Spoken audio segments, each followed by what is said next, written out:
Hi VC, Martin here, back with 10 records, this time for 1981. Uh, some of you have already shown your list, and I will try to show mine. I must admit, I don't own that many records from 1981. I don't know why.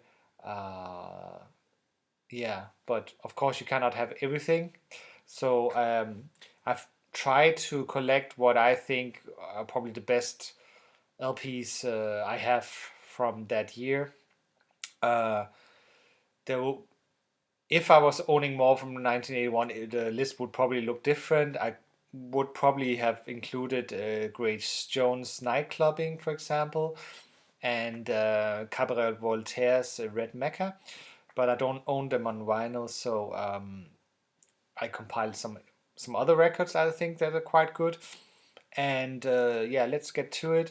The first one is Kraftwerk's brilliant album Computer Welt, or Computer World as it's called in English. Um, as I also mentioned in another video, this is probably my favorite Kraftwerk album. Um, and Yeah, I think it's a combination of really great lyrics, very simple lyrics, but really, really clever ones, I think. And the music fits really good to it. They somehow predict the future quite well, or at least the topics that they are concerned about on this record is also relevant today, or maybe even more relevant today. Highlights for me is of course the track Computer Welt, and then Computer Liebe. Computer. I don't know if it's translated on the English. Probably on the English one is Computer Love, which is really really funny in a way when you listen to the lyrics where he sings he has nothing to do. It's yeah, it's a really really cool record. This is how it looks on the back, and it comes this version comes with a printed inner sleeve as well. It looks like this. Yeah, very cool record from them. Uh, yeah. Uh, the next one I chose is Echo and the Bunnymen, Heaven Up Here, which is more, you know, where the first, the debut album Crocodiles is more like a psychedelic effort. This is a much more dark effort, and not that easy to listen to. I still think there's some strong moments on it. But I think because it's a little bit difficult to listen to, it's not a record that I put on that often. If I would feel like listening to Echo and the Bunnymen, it will probably be another record. Uh, but I still think it's a quite decent album, and yeah, this is how. Oh, this actually has a tear here. Yeah, it's not really a nice copy of it, but uh, it's a decent record from that year.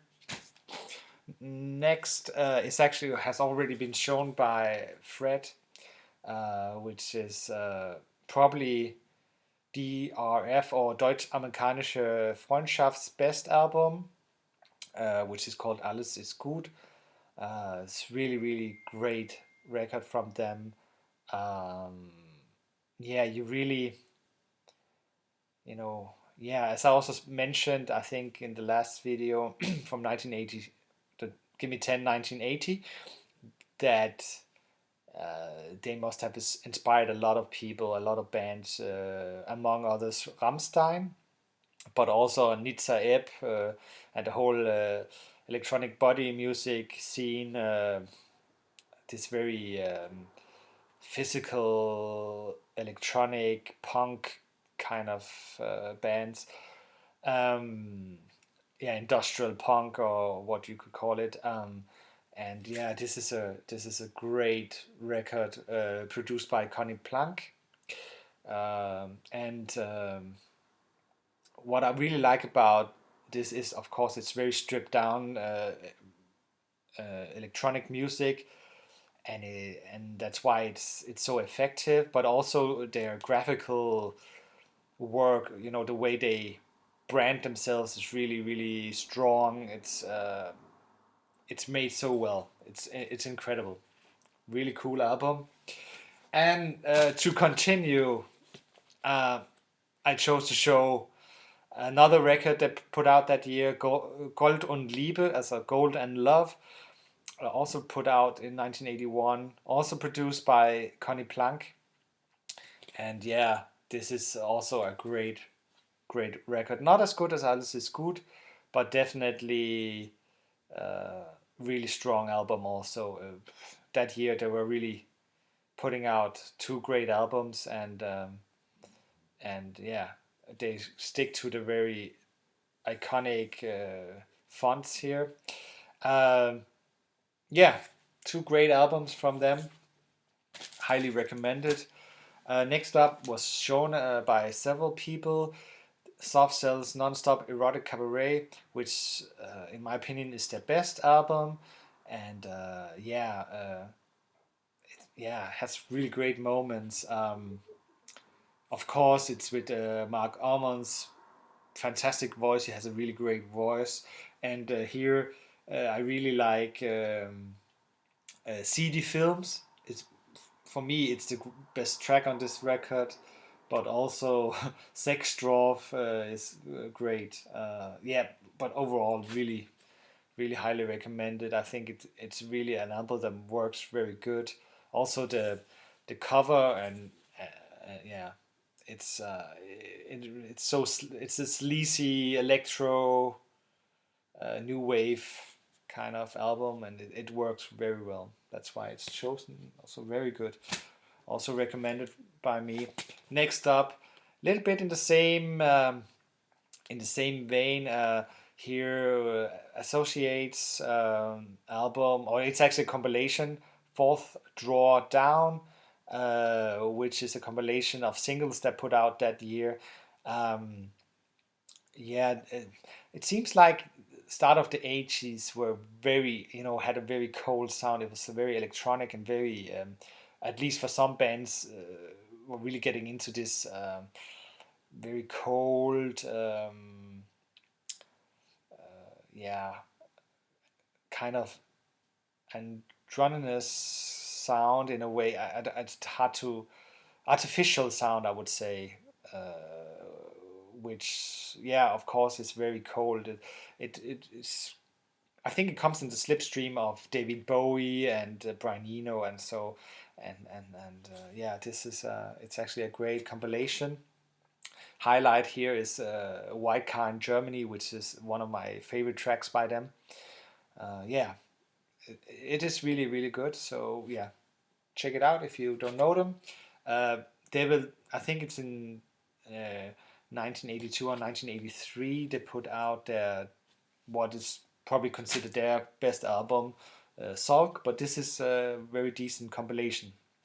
Next up, uh, Gang of Four's second album, Solid Gold, which is, in my opinion, better than Entertainment. I know this is maybe a big statement, and probably a lot of people would disagree, but I really like the fact that this is much more straightforward.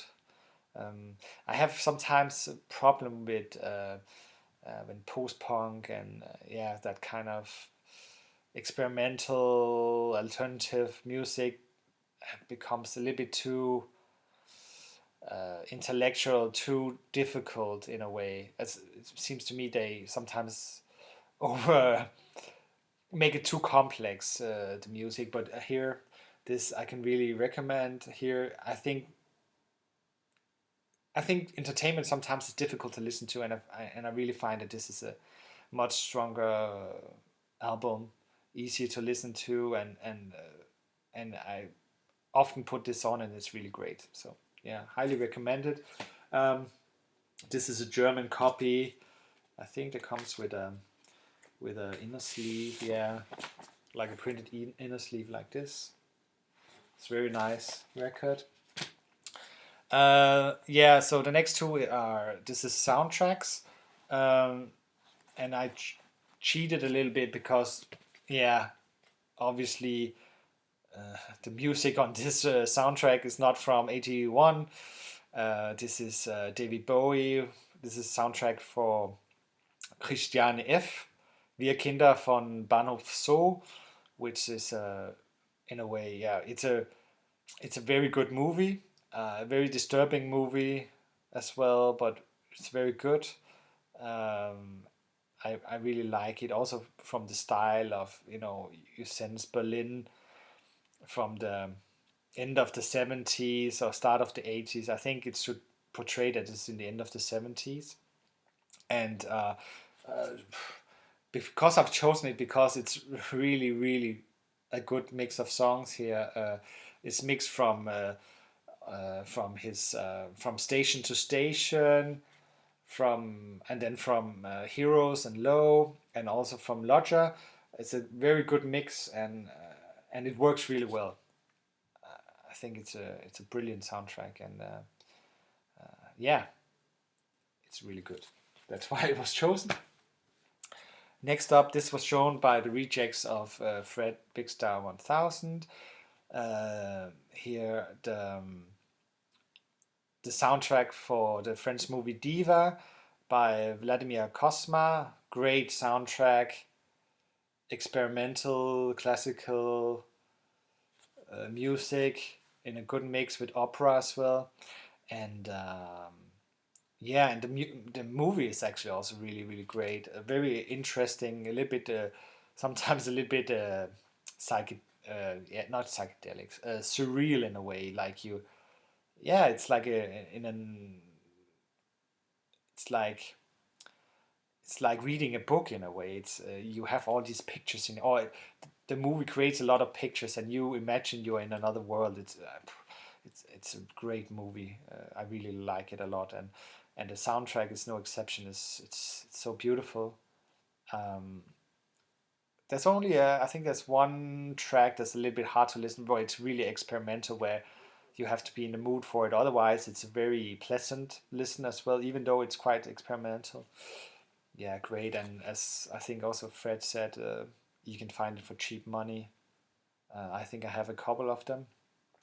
I want to give to friends because I really like it. Yeah, highly recommend it. And last off, a little bit of a surprise. This is once again a Danish record by a band. This is a post-punk band from Denmark called Ballet Mécanique. Uh, they put out the debut album in 1981. It's called The Ice Cold Waters of Egocentric Calculation, which is, as it sounds, a little bit pretentious. Um, but the music is really good, I think. Very atmospheric, a lot of energy, and one of them, there are three band members and the singer, uh, which his name is Martin Hall, which it's written like Martin Hall, and he later became a very, or is still a very important artist on the Danish alternative scene. He has made a lot of avant-garde music, a lot of um, kind of new wave, goth, electro, yeah, albums, and some of his solo albums are really, really great. But yeah, this is a very, very nice record, and I will try to post a link to some of the music below. Check it out. I don't know if there's like an inner sleeve on this one. I think so as well, where you can see. Um, yeah, this is how it looks like, and yeah, I don't know if you can see here. See if I can find it. There, Martin Hall, vocal, guitar, blah blah blah, a lot of instruments. Yeah, he plays almost every instrument, and on his some of his solo albums, it's him play. He plays everything. It's it's a it's a good album, and also very important in Danish music history. So yeah, check it out yeah, if you think it sounds interesting. Yeah, this was my last choice. I hope you liked it. This time a little bit earlier than the last couple of times. I'll try to make sure that I'll post it within the week of where the others also post their top 10 from that year. Yeah, thank you for watching, and please comment if you feel like it. Take care.